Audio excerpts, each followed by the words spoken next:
Welcome back to Old School Sports and our Out of the Park Baseball 25 series. Can we save the Oakland A's? And after a very busy off-season, spring training finally got underway yesterday. We beat the mighty Kansas City Royals 4-1 on opening day. Kind of a cool situation. Our international free agent signing, Abraham Camacho, who may be our third baseman of the future, certainly is our first baseman of the present, and longtime third baseman Colt Keith hit back-to-back home runs in the fourth inning to help power us to that victory in the first day of spring training here in 2035. One important piece of information. We've talked a lot over the last several episodes about Mason Miller and whether we could potentially bring him back. He's the only original A at this point who was with us in 2024. A few weeks ago, we offered him a minor league contract, a major league contract with a minor league option, or I guess vice versa. I was describing it right the first time. Would have made $1 million if he made the major league roster and had the opportunity to make another $1 million with us. Unfortunately, Mason Miller has left the building, and he's going to Korea. He signed with the Lot Giants for $880,000. So at the age of 36, Mason Miller going over to South Korea to continue his career there.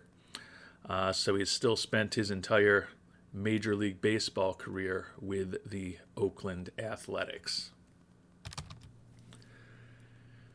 And we also got the results of our 20 development lab programs today. Not much has changed since yesterday, but one positive delta from the end of the last episode. One program that we thought was going to be successful ended up as outstanding.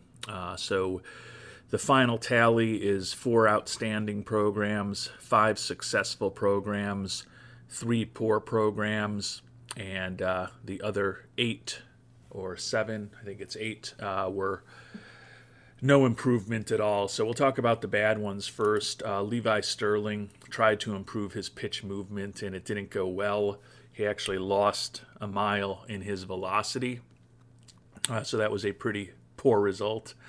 Andres Vigo, the 18-year-old, we didn't have high expectations for putting an 18-year-old who we drafted in the first round just months ago through a program to try to improve his power. And he's now more of a free swinger with his current avoid strikeout rating dropping at the age of 18. Hopefully that's something he will be able to overcome over time. And the last poor one, unfortunately, is a guy that we just signed to an extension. Jeremy Scholl was on a secondary pitch improvement program where we generally had pretty good results this offseason. Unfortunately, not in the case with him. He lost some stamina, and perhaps more importantly, his injury arm proneness went from fragile to very fragile. So we were thinking about potentially using Scholl, who was an all-star for the first time last season, and also was named the American League Mariano Rivera Award winner. We were considering using him in a stopper role this year, but given now that although he's got normal injury proneness overall, his arm is very fragile, I don't know if we want to try putting a 130, 140 kind of inning season that a stopper might have on him. So that was certainly disappointing. But we did ultimately have more success than not. We'll talk through the 5 successful programs. Jason DeCaro, secondary pitch improvement, improved his potential and current curveball. Dave Ackley was a nice one, the young catcher who we signed to a long extension this past offseason, was on a quality of contact program, although his overall contact remained the same. He did improve his current BABIP rating by 5 points. Bobby Garland improved his current movement on his pitches by 5 points. Josh Mangano, with a secondary pitch improvement program, improved his potential in current slider. And the last of the successful programs, Arturo Uresti, improved his current eye rating by 5 in the plate discipline program that he went through. And we also had 4 outstanding results. Sergio Palomares improved his potential gap power by about 5 and his current gap power by 10. So that's not a program we've typically run often before, but had good results with the young outfielder there. Second outstanding program, Mike Curtis, we traded for this past off season, and his secondary pitch improvement went very well. His potential curve improved by 10, and his current curve improved by a bit.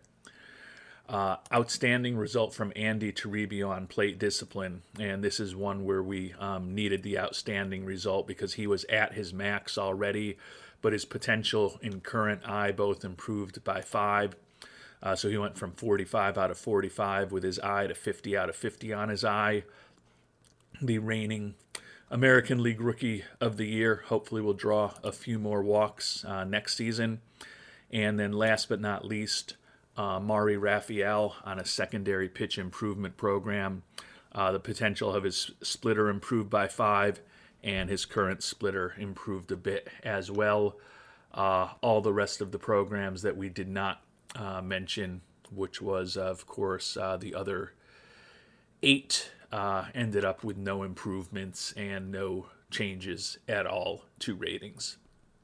So a 45% success rate, but again, it's not even necessarily about the success rate at this point. I'm going to try to do some things that I don't expect to work that well, just to get more data, as we've talked about, focusing on the age of players, the personality of players, and then the gap between current and potential ratings as 3 primary things that I'm kind of thinking about when I try to run the different programs. We have, with spring training starting and the end of this major session of the development lab, put a ton of players back into the lab for the balance of spring training to work largely on some defense programs, but also some base running programs, and we threw in some bunting programs as well. I am not going to track the results of these programs in as much detail. At least I don't plan to right now. Kind of feel like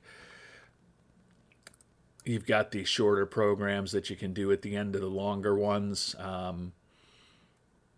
Hopefully they'll work out more often than not, and hopefully we won't have any major declines, because other than Byron Brain working at catcher and Luis Coronado, a prospect, working at shortstop, we don't have a lot of real difficult programs going on here in the lab while we're in spring training.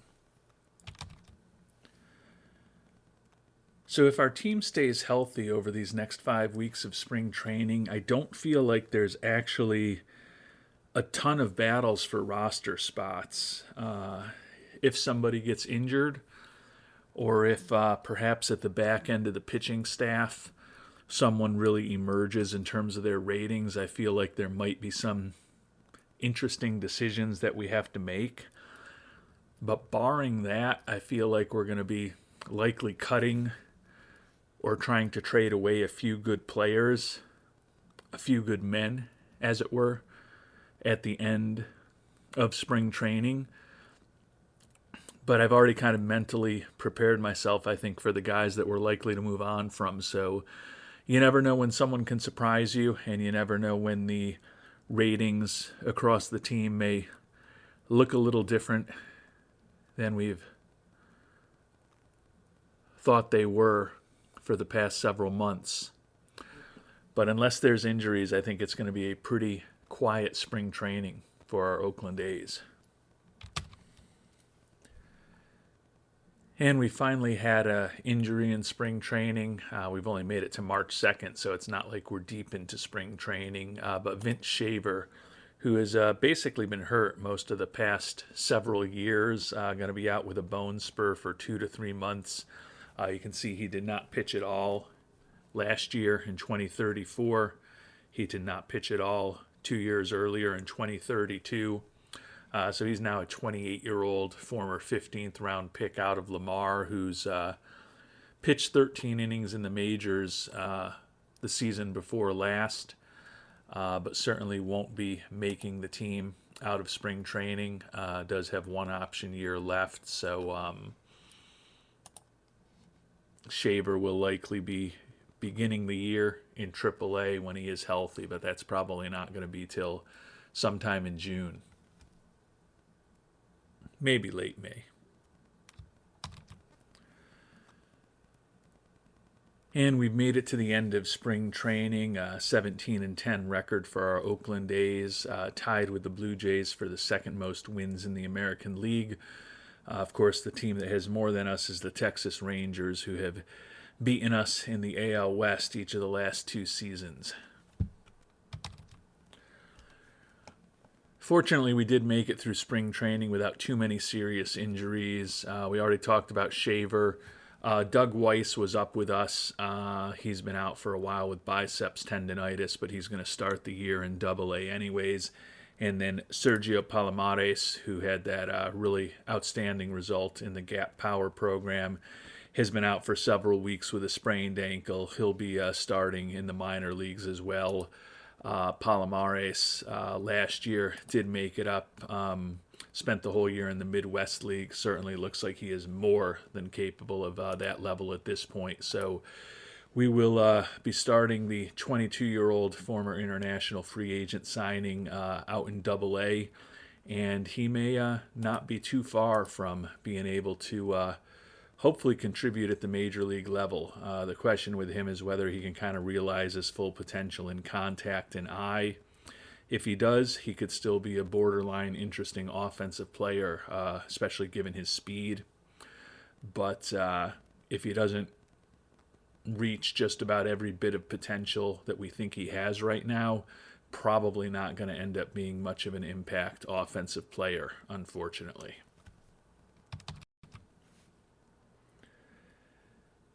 And we do have one surprise as far as the 13 pitchers who will be heading north from Arizona to Oakland with us.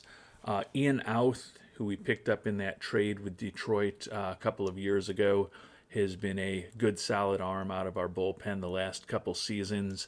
But he is a guy that's got 2 option years left, and he is going to be the final cut. So we are going to demote him to AAA Las Vegas, and very well could be seeing Ian again at some point in the not too distant future, but for the time being, he's in AAA, and we'll talk about who made the team instead of him and who made the team in the pitching staff overall in a bit after we finish the final cuts as far as the position players.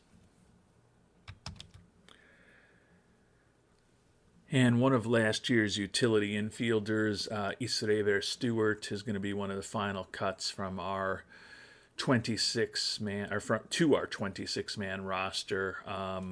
Unfortunately, all we can get back for him in the trade market is a mediocre veteran making a lot of money.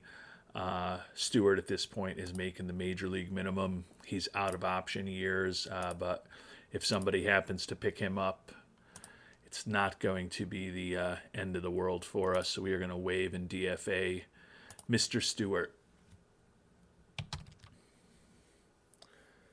Former second-round pick of ours in 2026, spent parts of the last 2 seasons in Oakland. Overall at the major league level, he's been a below-average offensive player and slightly above replacement level when all was said and done, but just not enough to make the team this year. His fate was probably sealed when we made the acquisition of the corner infielder, Mr. Camacho.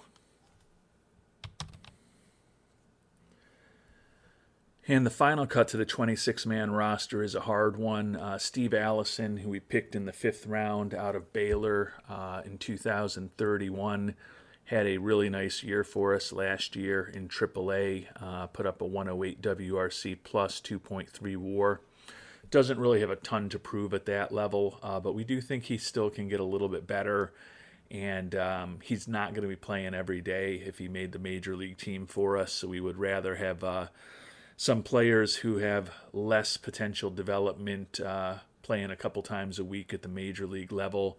Allison, particularly with his pretty solid infield glove, probably has a decent role for us in the future as a utility infielder. Could even be in the mix to be a starter at some point if he fully develops. But at this point, I think the best thing to do is to let him play every day. So we are going to send Mr. Allison down to AAA Las Vegas, and we now have a 26-man roster. So as I noted, we've got the roster down to the 26 players who will be Oakland Athletics at the start of this 2035 season. No surprises in the top 4 spots in the starting rotation. Jackson Ferris, Jason DeCaro, Mike Lambert, and Jamie DeVore all back. We are going to give Levi Sterling the first opportunity to be our number 5 starter this year. That spot in the rotation was opened up by Mason Miller's departure. Sterling did a solid job as our 6th starter in spring training, and we're going to give him the look as our number 5 starter over Caden Dana, who we can swap back in if things don't work out with Sterling. But Sterling's got better stuff, and we're going to give him a chance, even though he did lose a little bit of velocity this offseason in that poor program that he went through. Luke Little will be back as our closer. The new addition, Mike Curtis, joins Chris Carl and Jeremy Scholl as setup men. Again, we had thought about putting Scholl in as a stopper, but with his increased propensity for arm injuries and the hit that he took to stamina from his failed program this offseason, going to try to manage his workload a little more conservatively. Caden Dana and RJ Cope back as middle relievers, Ted Johnston back as a long reliever, and Rodolfo Quintanilla is the guy who made the team instead of Ian Outh. We thought that maybe that last pitching spot or two might be up for grabs. Quintanilla, no earned runs over 8 1/3 innings pitched in the spring, striking out a ton of guys. Former 8th round pick out of Winder Barrow High School, did a solid job for us late last year, and he is going to get an opportunity to work out of the bullpen for us here in 2035. And as we talked about earlier, we felt like Is Raber's Stewart roster spot was definitely in jeopardy when we made the free agent acquisition of Abraham Camacho, and it was. And we decided to send Steve Allison down, although we think over the medium term, Allison may be a more important player for us than the likes of Luis Taveras and probably even more certainly Kevin Stubblefield. We'd rather have Allison getting the regular playing time right now as opposed to those two guys who are only going to be playing regularly against left-handed pitching. So Dave Ackley is going to be our everyday catcher. Signed the youngster to the long-term contract this offseason. Jaden Boakai had a really good year for us last year as our starting catcher. I think he's going to be a great backup. Love his defense, and his bat is pretty solid. Probably will play him a little more often than a typical backup. Probably try to get him out there every third day or so. Camacho, the new addition, will be our first baseman. Kevin Stubblefield, as we talked about, will DH for us against left-handed pitching. Sergio Estrada, who was third in the American League Rookie of the Year voting just a couple of years ago after he came over from Cuba as an international free agent, is now purely a utility infielder for us, as we're going to let Alejandro Landin start every day at second base. Colt Keith is our everyday third baseman, and reigning AL Rookie of the Year Andy Toribio will be our everyday shortstop. In the outfield, Jake Ortega is going to be our number 3 hitter, playing left field against righties and center field against lefties. Luis Taveras will be our leadoff hitter and play right field against left-handed pitching. Luis Lara is still going to be our starting center fielder against right-handed pitching, but we're dropping him all the way to number 9 in the order this year. Going to let the youngsters Toribio and Landine try to set the table ahead of Ortega, Keith, Camacho, Harris, and Cabral. Speaking of Bobby Cabral, after the brutal year last year, still going to give him an opportunity to play for us every day against right-handed pitching. Along with Colt Keith, he's one of only 2 lefties that we have on the Major League roster, so we're going to give Cabral every chance to earn that roster spot and a prime spot in the lineup back. And then the new addition, Brady Harris, is going to be our right fielder hitting number 6 against right-handed pitching. And he's actually going to be our number 2 hitter and play left field against left-handed pitching. And we think with the additions of Harris and Camacho this past offseason, that should definitely help us extend the lineup, and certainly bounce-back seasons from Bobby Cabral and more offense from hopefully Kevin Stubblefield will help lengthen this batting order this season and hopefully provide more offense than we got a year ago. Oh, and one other transaction I should mention is we were cutting down our lineups. We traded away Bob Day, the outfielder who's always kind of been looked upon by us as a foray type of guy. He was out of options, and we got a young player with a couple of options, not really a big-time prospect, more just organizational depth, but it got a major league contract, albeit a minimum major league contract off of our books to save a little bit of money, and Bob Day now departs the Oakland organization for a second time.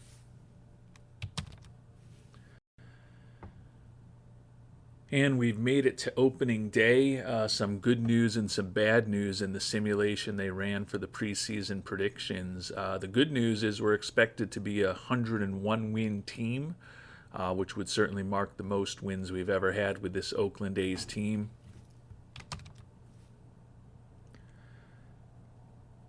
So I feel pretty good about the fact that we'll have our first 100-win team if this simulation comes through, and we'll be in the playoffs for a 6th time in 7 years. But the bad news is that we're projected to lose the division again to the Rangers, who are projected to have 103 wins. But 3 100-win teams potentially in the American League this year.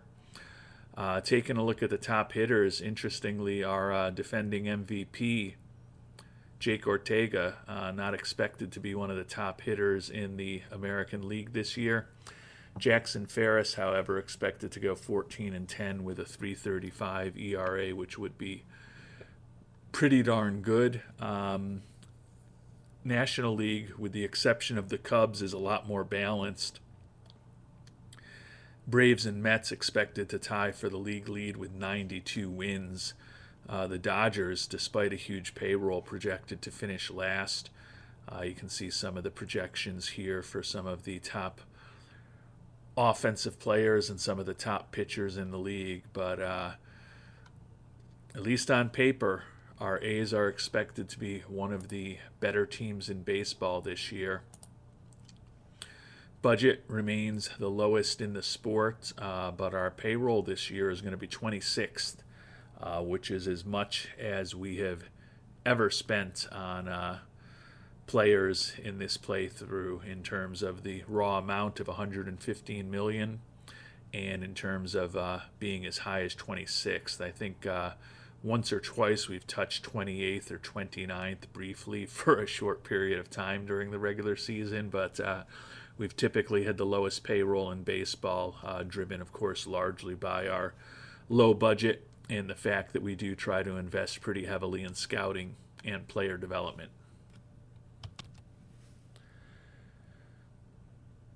And before we finish things up, we will take a quick look at the shorter development lab programs that we ran. R.J. Cope, the relief pitcher, who is a two-way guy for us, we worked on his base stealing technique in case we need to use him as an occasional pinch runner, even though he's not particularly adept at base stealing, but he's better now than he was before. Brady Harris improved his ability to bunt. Chris Carl, the left-handed reliever, improved his defense at pitcher. Chris Clow, minor leaguer who could be pushing for a roster spot in the majors in the not-so-distant future, improved his defense. Doug Weiss, the pitching prospect, improved his defense as well. Bobby Cabral improved his base running fundamentals. Jake Ortega improved his bunting. Jaden Boakai improved his base running. Luis Taveras with an outstanding result in terms of improving his outfield defense. The catcher, Dave Ackley, improved his base running fundamentals. Outstanding result from Kevin Stubblefield to improve his defense. Still not a very good defensive player, and we've been disappointed by his offense, but at least some improvement there. One poor result, and unfortunately it is a important player for us, Alejandro Landin. Poor result with his base running fundamentals, and is now